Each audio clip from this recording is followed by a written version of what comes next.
আদর্শবান পুরুষোত্তম শ্রীরাম সম্বন্ধে কিছু কথা বলি। দশানন রাবণ যখন মাতা সীতাকে হরণ করে নিয়ে গেলেন, তৎপশ্চাৎ শ্রীরাম মৃগয়া থেকে নিজ আলয়ে ফিরে দেবী সীতাকে না দেখতে পেয়ে আকুল চিত্তে ব্যাকুল হয়ে অশ্রু আঁখিতে জঙ্গলের পশু পাখি প্রাণী বৃক্ষর কাছে জানতে চাইছেন, জিজ্ঞাসা করছেন, হে খগ, মৃগ, হে মধুকর শ্রেণী, तुम देखी सीता মৃগনয়নী, তোমরা কি দেখেছো আমার সীতা কোথায়? তোমরা কি জানো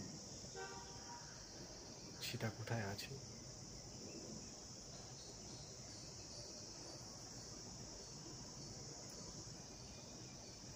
আজকের সময়ে কে চায়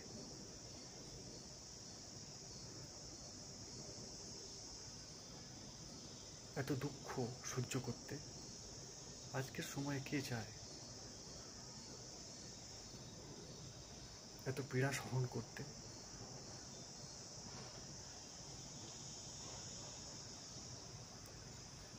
এত সরল ছিলেন শ্রীরাম। আজকের সময় একটা সহজ সরল জীবন কে চায়?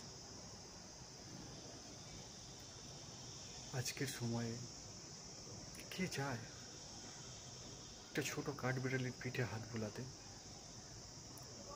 কে চায় বানরকে সন্তান সম স্নেহ ও আদর করতে? কে পারে লঙ্কা জয় করে তা ত্যাগ করে দিতে? কে পারে স্বর্ণলঙ্কা ত্যাগ করতে? এমন উৎকৃষ্ট, বলিষ্ঠ, আদর্শবান, মহান চরিত্র শ্রীরাম ব্যতীত